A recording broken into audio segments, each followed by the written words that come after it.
El texto que hemos leído al principio de la parábola del buen samaritano es el evangelio puro y duro. Junto con otras parábolas reflejan de una manera grande lo que es el corazón de Dios. ¿Dónde está el corazón de Dios? ¿Y dónde debiera estar el corazón del creyente? Qué bueno es poder encontrar pasajes de estos para centrarnos en el propósito de Dios. Yo he oído muchas veces escuchar a hermanos, a creyentes de mucho tiempo, me gustaría encontrar el propósito de Dios. Quiero encontrar la voluntad de Dios. Y de verdad, hermano, yo desde hace unos cuantos años, bregando con las dificultades, bregando con todas las situaciones complicadas, he llegado a conclusiones muy concretas de lo que es el propósito de Dios. El propósito de Dios es identificarnos con su misión. Que allí donde está el corazón de Dios esté tu corazón. Y que aquello que el Señor desea sea lo que tú deseas. Aquello que a lo que Dios le preocupa sea lo que a ti te preocupe. Aquello por lo que Dios llora sea lo que a ti te haga de llorar. Yo creo que es algo importantísimo poder darle claridad, firmeza, seguridad, confianza a nuestra profesión. No sé si a veces hemos catalogado nuestra vida cristiana como una profesión, pero es que es una profesión. La Biblia lo llama nuestra profesión de fe. Vemos en toda esta historia que estamos viviendo con la pandemia. Escuchaba esta mañana a las 5 de la mañana, porque esos son ya síntomas de que somos viejos, por lo menos a mí me pasa, de despertarme a deshoras. Escuchaba testimonios de enfermeras, sus experiencias, cómo habían despedido a mucha gente en un hospital, sus últimos momentos, sus congojas, sus experiencias, sus historias que eran evidentes de todo lo que han vivido durante todo este tiempo que llevamos relacionado con la pandemia. Y pensaba yo, es que han escogido una profesión muy dura. Es que sí o sí le tienen que hacer frente a lo que ellos han escogido de lo que va a ser su vida, una profesión sanitaria. Se van a encontrar con muchas satisfacciones de ver a personas que salen para adelante, pero también de ver a muchas personas que no salen. Y eso para ellos es una gran frustración. Hay que oírlos. Lo que ellos en su foro interno son capaces de confesar las debilidades, sus carencias, su impotencia frente a circunstancias que no dependen de ellos, aun dándole el 100% de su atención, no consiguen sacar adelante mucha gente. Y eso para ellos los frustra. Pero es que es una profesión dura. Pero la nuestra tampoco se queda atrás. Nuestra profesión como creyentes es una profesión dura, en la que no podemos desatender, ni desinteresar, ni ignorar lo que nuestra profesión nos exige. No es que nosotros tengamos que ponerle sueros y vías a un montón de gente, pero hay una cantidad de situaciones que se cruzan en nuestro camino que no podemos ignorar, que no podemos desatenderlas, que no podemos decir, no, esto no va conmigo. Es como si a un médico en una UCI es capaz de decir, no, estos enfermos no van conmigo, que dicen, paño. Es lo que él ha escogido como sanitario. Tienen que atenderlo sí o sí. Nuestra profesión de fe, sí o sí, tenemos que atender lo que conlleva nuestra decisión de servir a Cristo. No es una opción, es una actitud de obediencia hacia lo que hemos decidido de hacer con nuestras vidas, que es servir a Cristo y poner nuestras vidas al servicio de Dios y de los demás. Cuando se lee un montón de historias acerca de cómo Jesús vivió su infancia, su adolescencia, hasta que llega a la madurez, antes de comenzar su ministerio, lo que Jesús vivió no es nuevo en nuestro tiempo. Él ya lo vivió en su infancia, en su adolescencia y en su crecimiento. Vivió gente enferma que no tenía posibilidad de cura. No había seguridad social, no había medicamentos, no había sitio donde alojarlos. Fijaros, es decir, debemos dar gracias a Dios por el sitio que nos ha tocado vivir, y en concreto en España, donde muchas de las necesidades que nosotros vemos como carentes o como deficitarias, ya quisieran tener muchos países en el mundo tener el 5% de las ventajas sanitarias que nosotros tenemos en España, donde en muchos lugares no hay medicación, no hay recursos, no hay formas de poder salir adelante. Es decir, o tienes la suerte de que las cosas salgan bien o tienes un final regular. Jesús vivió eso en su tiempo. Vivió rodeado de pobreza, vivió rodeado de enfermedades, vivió rodeado de gente despreciada, vivió rodeado de gente no valorada, vivió un momento con un montón de gente que no tenía posibilidades laborales de ejercer una vida mejor, sujetos a lo que ese imperio romano quería hacer con ellos. Era una situación bien complicada. Jesús vivió en una de las regiones más pobres, según cuentan los historiadores, de Israel, la parte alta de Galilea, donde por el imperio de la gente que gobernaba en ese tiempo en Israel, que eran los romanos, las diferencias sociales se agrandaron muchísimo. Y Jesús vivió todo eso sin poder hacer nada. Cuando Él comienza, en alguna forma, a tener realidad de lo que tiene que enfrentar en su ministerio, una de las parábolas más significativas del principio del ministerio de Jesús es la parábola del buen samaritano. Pero esto ya era una experiencia que ya la tenía Jesús asumida en su forma de haber vivido muchas experiencias de ese tipo. El problema en muchas ocasiones que nosotros tenemos a la hora de descubrir el propósito de Dios es que en muchas ocasiones nosotros interpretamos a Dios a pesar de saber lo que tenemos que hacer y de lo que leemos. Fijaros que Jesús le lanza una pregunta a este intérprete de la ley, que eran los que manejaban el conocimiento de la religión, los que tenían la posibilidad de enseñar e interpretar bien lo que las Escrituras decían en el Antiguo Testamento. Y Jesús le dice: ¿tú no sabes lo que dice la ley? ¿Cómo lees? ¿Cómo interpretamos lo que sabemos y cómo interpretamos lo que leemos?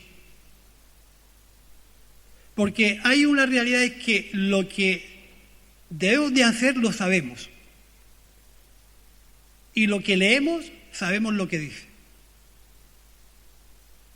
Pero en muchas ocasiones ese espíritu religioso que acompañaba a ese intérprete de la ley hace buscar todos los recovecos habidos y por haber por justificar su conciencia. Porque hay en este pasaje dos actitudes diferentes. Lo que a mí me preocupa y lo que le preocupa a Dios. Cuando yo busco mi propio interés, es normal que yo me preocupe por lo que a mí me va a favorecer, me va a interesar. Porque este intérprete de la ley le dice a Jesús: ¿qué tengo que hacer para conseguir la vida eterna? Esa era su gran preocupación. Jesús, en cierta forma, le responde a través del relato de el buen samaritano le dice, yo te voy a enseñar lo que tú tienes que hacer para salvar a otra gente. No para salvarte tú, sino para salvar a otra gente.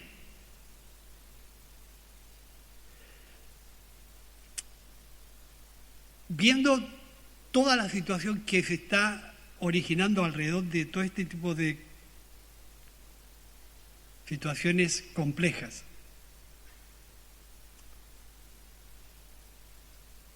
¿dónde está el interés de nuestro corazón? Porque no se trata de acumular información, de acumular y de almacenar hasta que eso llegue a atrofiarnos de tal manera que nos incapacite para hacer.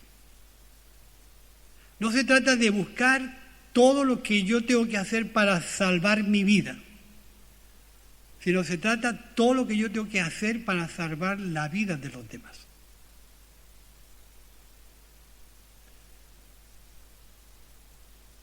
El texto habla muy claramente acerca de lo que a Dios le preocupa, que es en realidad lo que a nosotros nos tiene que preocupar en descubrir.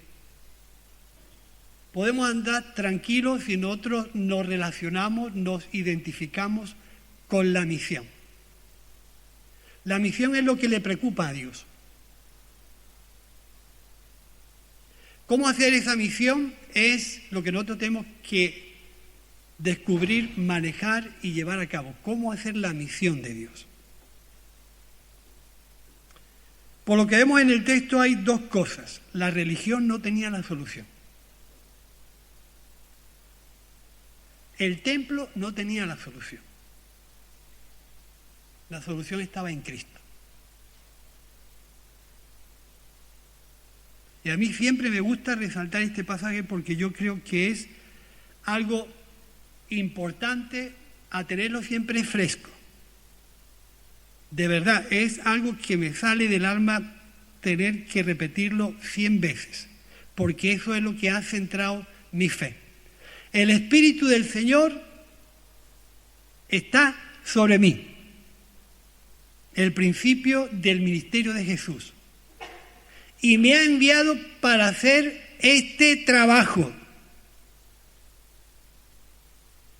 Eso es el compromiso de nuestra profesión. El compromiso de haber decidido seguir a Jesús. El compromiso de haber aceptado a Jesús como el Señor y Salvador de nuestras vidas. El Espíritu del Señor está sobre nosotros para hacer un trabajo, relacionarnos con las personas que necesitan ese trabajo y poder llevar a cabo una misión, que es la restauración, la renovación y la cercanía de las personas con Dios. Si no encontramos esa vía de servicio, esa vía de entrega y esa vía de compromiso con Dios y con su misión, en muchas ocasiones podemos estar añadiéndole años y años y años y años a nuestra vida. Pero tendremos una vida llena de años, no años llenos de vida. Jesús le dije a este intérprete, haz esto y vivirás. Porque la vida está cuando nosotros descubrimos cómo tenemos que identificarnos con la misión de Jesús y cómo llevarla a la práctica hasta sus últimas consecuencias. Si no, no vamos a disfrutar de la fe y de la profesión que hemos escogido. Imaginaros algunos de estos sanitarios que terminan agotadísimos. Son capaces de echar horas extraordinarias, cubrir otros huecos, doblar guardias, porque algo de su interior le surge de tal forma que aquello que ellos aman no lo pueden ignorar. No pueden decir, mañana te trataré, mañana te pondré la vía, mañana te... No, es que se entregan en cuerpo y alma. Porque es su profesión. Y nosotros no podemos decir, mañana te ayudaré, mañana vendré a tener un ratito... No es cuestión de nuestro tiempo, sino es cuestión del tiempo en que nos surge la necesidad.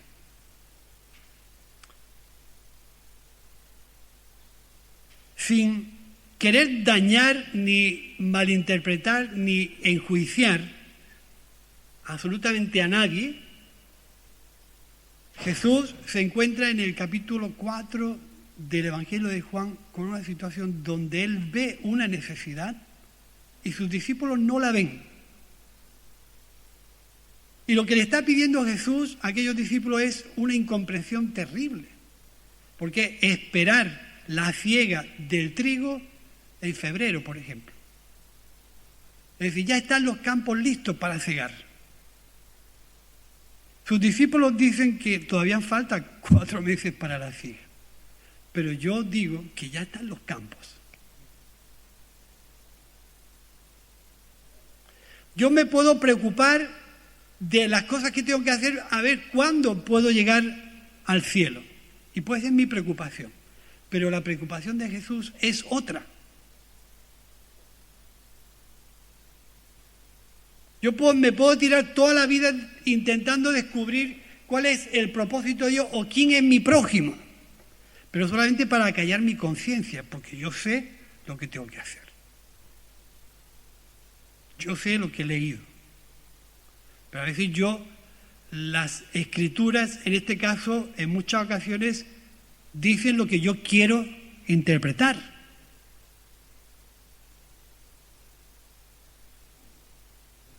Y lo que el Espíritu de Dios en este tiempo está, por lo menos a mí, sacudiendo y tocando y corrigiendo, es que tenemos que estar donde Jesús está. Que tenemos que estar defendiendo los intereses que Jesús defiende. Que tenemos que hacer uso de nuestra profesión.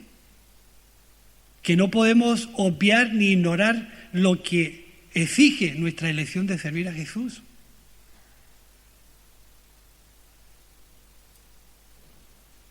¿Quién es mi prójimo? Tú lo sabes. ¿Cómo se lleva a cabo el gran problema que Jesús tiene? Es que tiene que luchar y tiene que batallar y tiene que poner en claridad la imagen que había de Dios en su tiempo. Todos sabemos, porque hemos leído y si no hemos leído hemos escuchado, que Israel estaba bajo una situación de sometimiento a un gobierno romano donde tenían que hacer sí o sí lo que ese gobierno romano decidía. Estaba totalmente impuesto el deber y la conducta de un pueblo sometido, no solamente en esa época, sino en otras épocas anteriores, siempre sometido.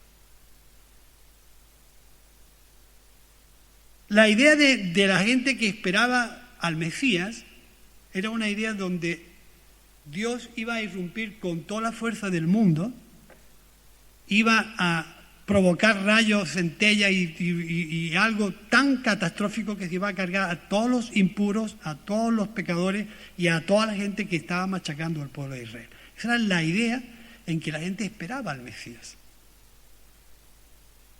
Jesús, muy sabia y muy hábilmente, y también poco entendido, trata de mostrar la verdadera imagen de Dios a través de acciones incomprensibles. Y una de estas es esta parábola. Dios no va a irrumpir con fuerza, no va a irrumpir con obligación, no va a irrumpir con imposición, no va a irrumpir en esta sociedad imponiendo sus criterios. Yo te voy a mostrar lo que siente el corazón de Dios y tú vas a tener que elegir. Lo mismo que nosotros tenemos libertad para elegir lo que queremos ser, cómo queremos ser y cómo queremos vivir, también tenemos elección de lo que queremos hacer con nuestra vida. Y ese descubrimiento de voluntariedad lo tenemos que descubrir a nivel personal. No va a ser nunca impuesto. Nunca Dios va a imponer sus criterios sobre tu vida. O los descubres tú a través de tu dedicación, de tu relación, de tu búsqueda de Dios y descubres en qué consiste la misión de Jesús,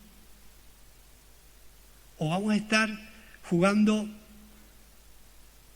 a no sé qué durante muchos años, pero sin descubrir lo que realmente es una conversión de nuestro corazón hacia la misión de Jesús. Si no entiendes lo que yo te estoy diciendo, te lo voy a descifrar, te lo voy a clarificar, te lo voy a poner por orden.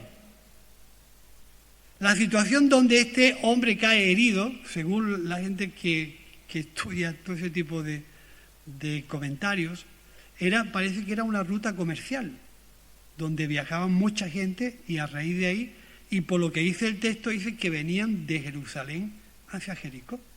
A lo mejor venían de servir en el templo o de hacer su oficio, sus trabajos. Y mientras ellos venían de Jerusalén hacia Jericó, se encuentran que había un hombre herido en mitad del camino.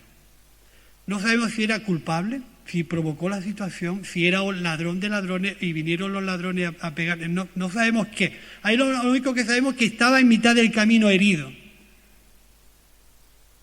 Y lo que menos ese hombre necesitaba era un juicio, y lo que menos necesitaba era ¿por qué estás así? Y era un interrogatorio. La idea de esta parte del Evangelio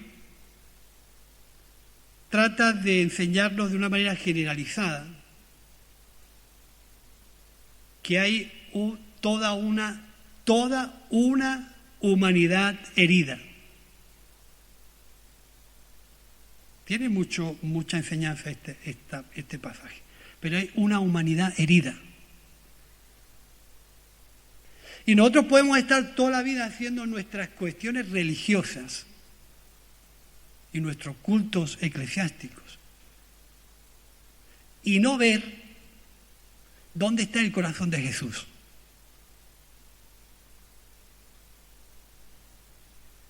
Porque hay algo muy importante que nosotros tenemos que aceptar, es que nosotros vemos, que nosotros entendemos y que nosotros sabemos lo que leemos. Y con esos 3 o 4 argumentos nosotros vamos andando por la vida y nosotros vemos. Pero a veces vemos y no percibimos, vemos y no discernimos, vemos y no queremos comprometernos, vemos a la humanidad desde un punto de vista religioso y eclesiástico de tal forma que no queremos mancharnos con lo impuro, que no queremos mancharnos con el que se ha buscado un problema, que no queremos mancharnos con el que no lleva una vida ordenada. Pero yo me pregunto, ¿cuántos de los que atienden a las personas en una UCI le piden el currículum de su comportamiento moral o ético para ponerle los medicamentos que necesitan y salir de esa situación de complicación en su salud? Digo, yo creo que esos casos no se dan, ¿no? Que no entienden de barcos, que no entienden de discriminación ni entienden, sino que entran directamente, los atienden, le ponen lo que necesitan y los sacan adelante. pero no le piden quiénes son, de dónde vienen, ni lo que han hecho.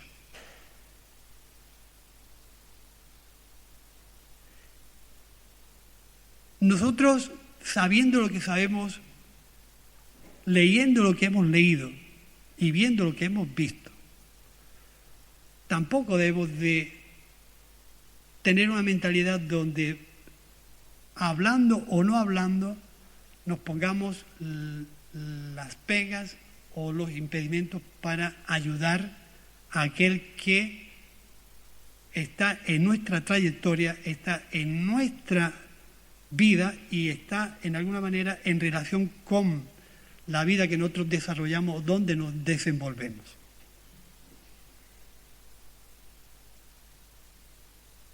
La situación de la parte religiosa es una situación que en alguna manera nos debe de producir cierto fraude o cierto descontento, porque teóricamente debieran de haber tenido una solución para esa persona, pero no se quisieron parar, no quisieron entender la necesidad de este hombre. Y de alguna forma la parte esta de este evangelio lo que trata de hacer es que si nosotros queremos influenciar a una sociedad que está herida, no la vamos a influenciar por la imposición, la obligación y una cantidad de historias que la gente no va a recibir. La vamos a ganar por el amor de Dios. La vamos a ganar a través de la compasión, de la comprensión, de la cercanía, de escuchar, de pararnos, de atenderlos. Y luego Dios dirá. Y luego Dios dirá. Porque no nos podemos olvidar que nosotros no convertimos a las personas. Ni tenemos poder para cambiar a nadie. Ni tenemos la solución que los problemas de la gente tiene en sus vidas. Nosotros tenemos la parte más importante, que es llevar el amor que Dios ha derramado en nuestros corazones a la gente que nos vamos a encontrar en el camino. ¿Cómo interpreto lo que sé? ¿Cómo leo lo que he leído? ¿Y cómo interpreto lo que veo?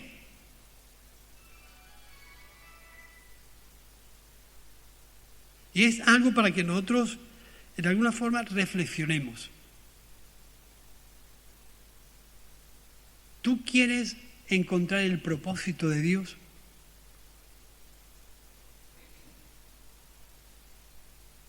¿Todavía te reafirmas en la elección de servir a Cristo,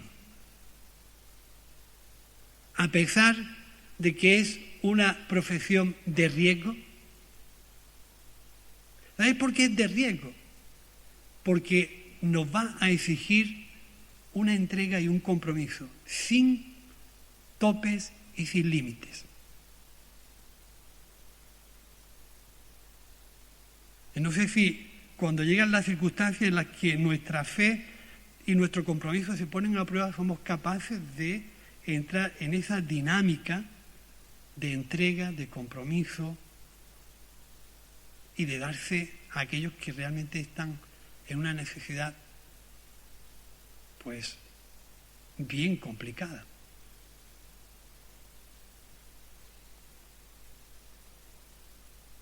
El ejemplo que Jesús pone es lo más contradictorio para la religión de su tiempo.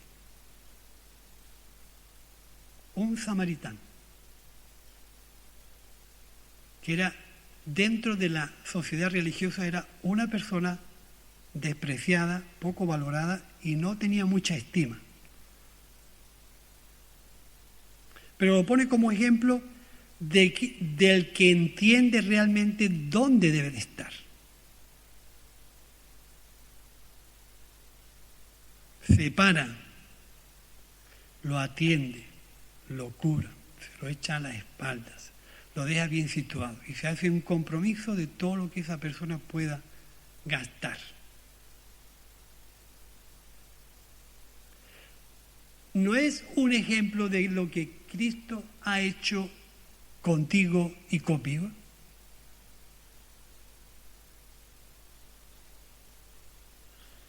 ¿No ha hecho Cristo eso contigo y conmigo?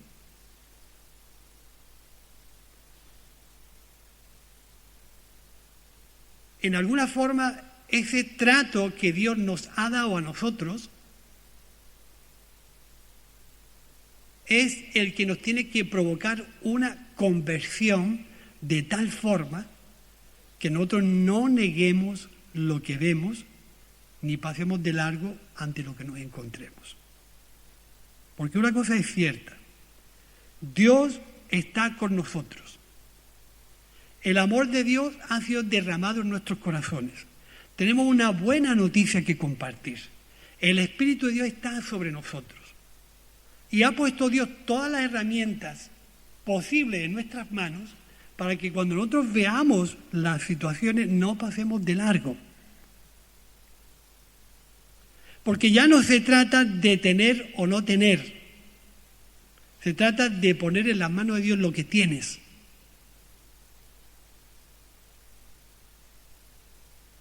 Muchas veces hemos empleado esta expresión en muchas ocasiones.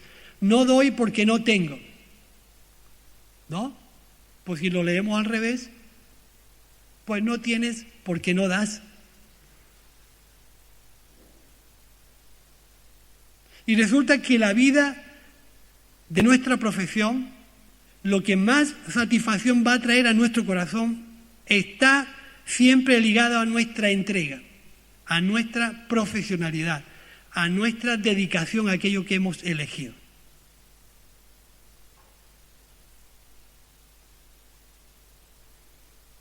Que nuestra satisfacción de ver a un enfermo que se cura, que se restaura y que se reconduce en la vida, tiene que ser nuestra mayor satisfacción para un sanitario. Que un esfuerzo de 10, 15, 20 días en la UCI, con todos los tratos y delicadeza que necesita una persona que está en UCI, de atención 24 horas al día, que al final su trabajo pueda redundar en beneficio del enfermo. Y cuando salen, todos tenemos en mente esa cantidad de fotografías que hay en televisión de los enfermeros en los pasillos a un lado y a otro, y el enfermo que sale de la UCI.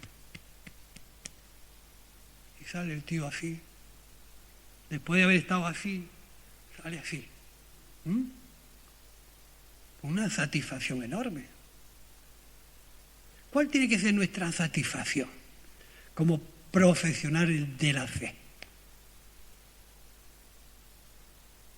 Ver a personas en las que nos encontramos en nuestro caminar diario de distintas circunstancias y con distintos niveles de necesidad. Verlos, atenderlos, dedicarles el tiempo que necesitan, cargar con sus necesidades y verlos que salen adelante. Ignorar eso es no apreciar nuestra profesión. Y Jesús, por último, le dice a este personaje, listo, porque a veces nuestras actitudes quieren retar a Dios, sin darnos cuenta, o sin tener la actitud de este intérprete de la ley. A veces nuestras conductas retan a Dios a no andar, a no funcionar y a no complicarnos la vida. Porque de lo que se trata muchas veces es de entrenar lo que sabemos.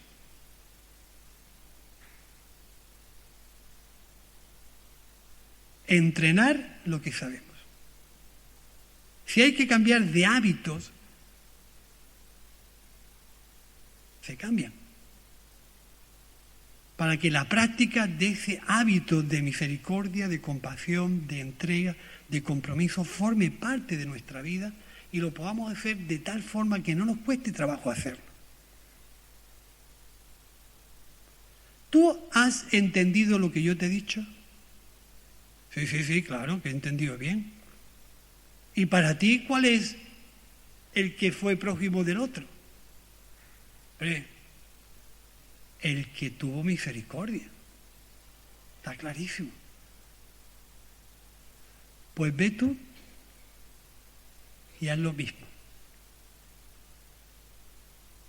En otras palabras, conociendo la reacción y el trato y las conversaciones, la cantidad de argumentos que Jesús cruza con toda esa gente a lo largo de su ministerio, lo que le está diciendo, déjate de tanta religiosidad, déjate de buscar tanto tu propio interés, déjate de preocuparte tanto lo que será de tu vida el día de mañana y atiende la realidad del día, del momento.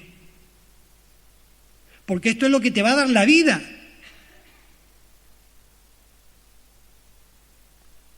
Y por otra parte, no te preocupes lo que tienes que hacer. No te preocupes lo que tienes que hacer para llegar al cielo, porque no se trata de eso. Se trata de lo que Cristo ha hecho para que tú llegues al cielo. A ver si entendemos eso. No se trata de lo que yo voy a hacer para llegar al cielo, sino trata de valorar lo que Cristo ha hecho para que yo llegue al cielo. Y ahora ve tú y trata a este como necesita. En realidad, hermanos, lo que Jesús está tratando de enseñarnos es que no hay vida sin compasión. No hay misión sin amor. No hay compromiso sin identificarnos con el que está mal.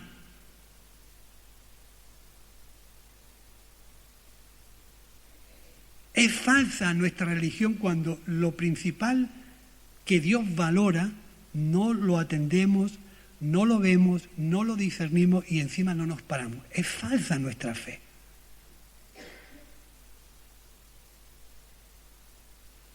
Y hasta que ese corazón agradecido a Dios por todo lo que Dios ha hecho en nosotros no sea una realidad y veamos a la humanidad como una humanidad herida en distintas partes del camino. Y que la Iglesia, hermanos, tiene la necesidad de identificarnos con ese tipo de circunstancias. Nuestra fe es necesario que se desarrolle en esa línea, porque es la preocupación de Dios. Él vino a buscar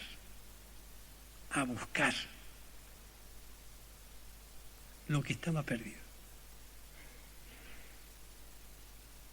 Y ese mensaje tiene que estar bien interiorizado en nuestro interior, de esta manera que la comprensión de ese mensaje convierta nuestro corazón a Dios. Y lo más principal en nuestra misión deben ser las personas. Las personas deben ser nuestra gran preocupación porque es lo que le preocupa a Dios. Es a lo que vino Jesús. Si no, analizar los evangelios desde principio hasta el fin y la conversación es la misma. La gran preocupación de Jesús por hacer que las personas reciban este trato de favor y que el amor de Dios que ha sido derramado en nuestros corazones al acercarnos a esas personas puedan glorificar a Dios. De verdad es que en mi interior no hay mucha más preocupación por otras cosas. Jesús supo pasar por alto lo que a la religión le preocupaba. La norma, el mandamiento, la ley, lo establecido, lo justo, lo importante. Jesús pasó de ahí. Y cuando en muchas ocasiones tuvo que mostrar la imagen de Dios desde un punto de vista a veces polémico, a veces contradictorio, a veces poco entendido. Supo poner su centralidad en las personas. Sí, sin incumplir el propósito de Dios. Pero supo ampliar dónde estaba la gran preocupación de Dios. Es lo que había vivido siempre. Había vivido siempre ese tipo de sometimiento, de desprecio. Jesús lo había vivido siempre. Y cuando Él comienza su trabajo, pensó, ya sé a lo que quiero dedicar mi vida. Y por eso pronuncia ese discurso en el templo. Yo ya sé a lo que he venido. Pero es que lo que yo he venido a buscar, vosotros no le permitían entrar aquí. Ni podía entrar un leproso, ni podía entrar una prostituta, ni podía entrar un cojo, ni podía entrar un ciego, ni podía entrar... Si vosotros no dejáis de entrar esta gente aquí, y es lo que yo he venido a buscar, pues me voy fuera. Me voy fuera a buscarlos. Y en esa búsqueda se encuentra con este tipo de historias. Y las deja reflejadas ahí para que nosotros seamos amantes de la misión y del corazón de Jesús. Hacemos esto y viviremos, seguro.